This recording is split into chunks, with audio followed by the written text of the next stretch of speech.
Greetings and welcome to Let's Play with Weird Wizard, or in this case, Let's Talk with Weird Wizard, because Stranded Deep has been updated, and said update has sadly broken the saves, so the little mini run I was doing in it is going to have to stop where it was, which I think is day 3, which is okay. I may start again, I may sort of continue on, sort of continue the narrative, but on another little islands, as it were.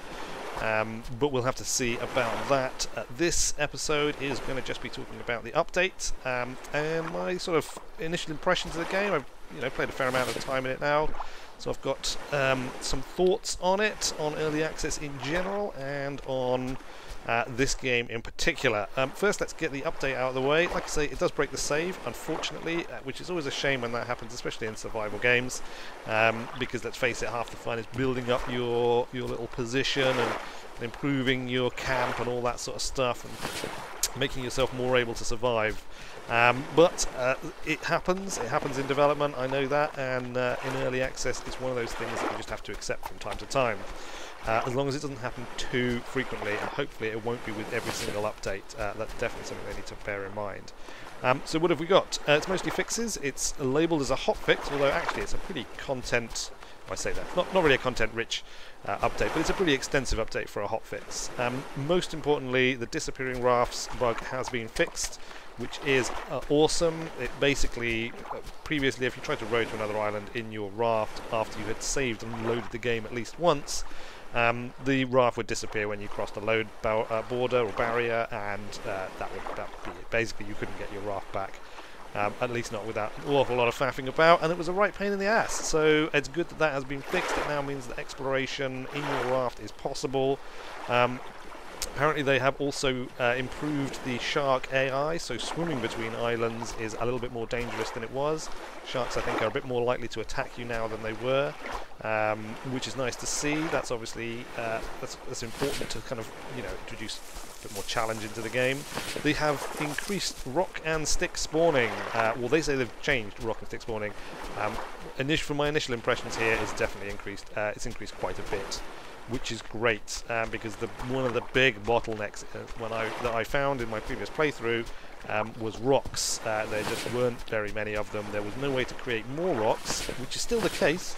I'd like to see you able to smash small rocks off of large rocks with a hammer or some other tool to give you the ability to keep making rocks. It could be a problem because obviously, do they do rock deformation then and sort of have you whittle them down?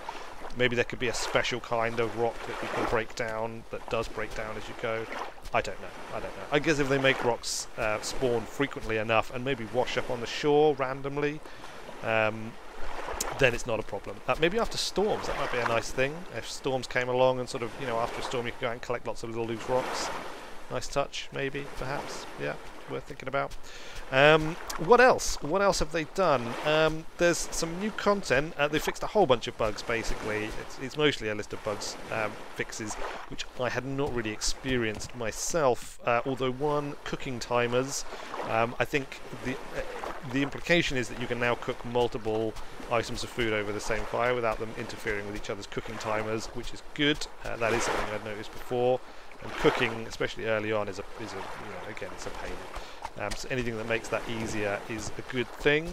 There's been other spawning fixes and save bug fixes and various things. For a complete list, just go onto Steam and have a look in the news for Stranded Deep, and you'll find a complete list of all the fixes they've added. Some new content as well. Whales. I'm really looking forward to seeing some whales. I might even just go for a swim on the off chance that we might stumble across some whales whilst we're out and about. Whales, yeah, a new driver slate, which is an Easter egg you can find, which I think, I guess that's like a diving computer type thing. I think that's what that is. Not that I've ever used one myself, but it would be nice to have. I guess it could track time underwater, depth, those sorts of things. And the boat motor, which is now craftable and usable for speeding around in your rafts. Which also could be a lot of fun and could aid the sort of exploration component of the game. So yeah, there we go. That's what they've added in the hotfix. It's nice to see. It's a pretty quick hotfix. Game's only been on Steam for 4 or 5 days, I think. So seeing a new hotfix or seeing a new update coming out so quickly is a good sign, and hopefully means there will be many more to come, and nice and quick.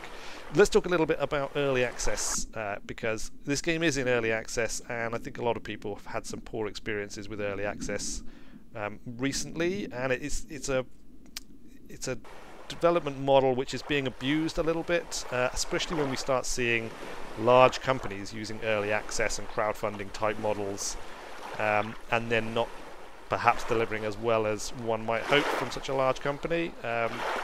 Not naming any names, SOE and maybe even Frontier a little bit. But we're not going to go into that right now. Instead, we're going to talk about what early access is like when it's done well. And so far, this game looks like it's doing early access well. The game is pretty complete. It's pretty playable. It's a well-rounded experience. It's a little content light at this point. Feels relatively quickly like you've gotten on top of the game. You know, once you've got a campfire set up and a bed, a few other bits and pieces, there doesn't seem to be a lot of challenge left in the game.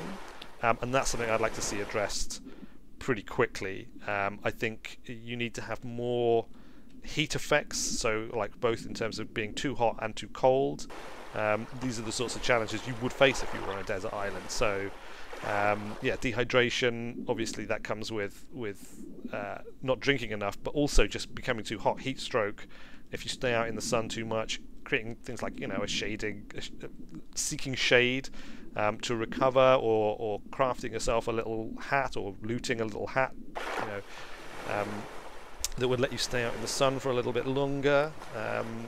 You can make sunblock from coconut, I believe. Is it coconut, or it may be something else? It might be something in the sea.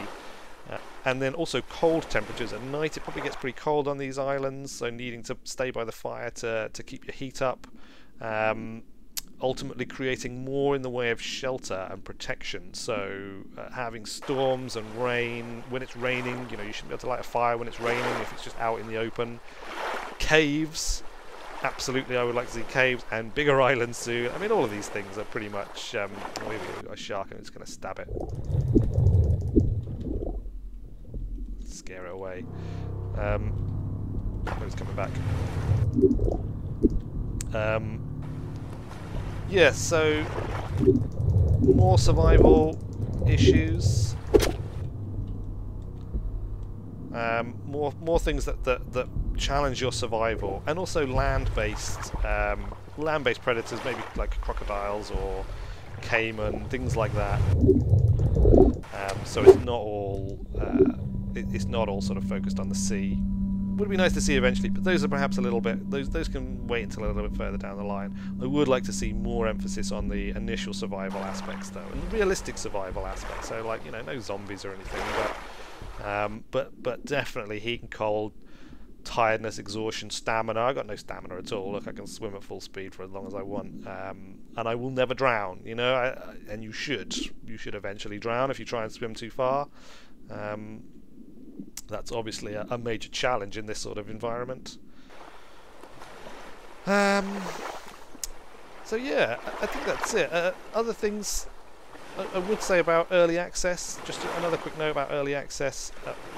This game is done right. It's only £10. I suspect the final game will be more like 15, 20, maybe £25, depending on how much content they wind up adding. So the fact that they've done early access, and that the early access is cheaper than the final game, is the right way to do it. Charging a premium for early access and beta access is frankly insulting, and that is not the way to do it.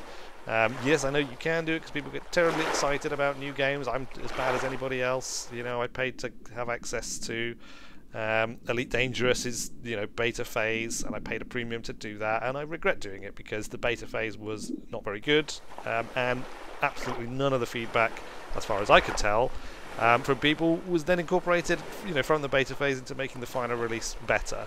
The final release being pretty much, you know, like the later stages of beta, just as content lacking. But anyway, we're not talking about those sorts of things. If you're going to do early access, you do it cheaper than the final game because you're effectively offloading a good portion of the risk onto the buyer, and they should get something in return for that. A discounted price, I think, is the least you can do. So yeah, that's it. That's all I'm going to say about it for now. I have been Weird Wizard, talking a little bit about Stranded Deep and its development, the latest update, and plans for the future, or I should say hopes for the future. It's a great game. I will probably return to doing a Let's Play of this, especially if we start seeing regular updates, even more so if those updates don't break saves as we go forward. But I'll certainly go in. I'm going to try and find interesting things to see and do in this game, and I would love to share those with you. But until then, I have been Weird Wizard, and I'll see you later.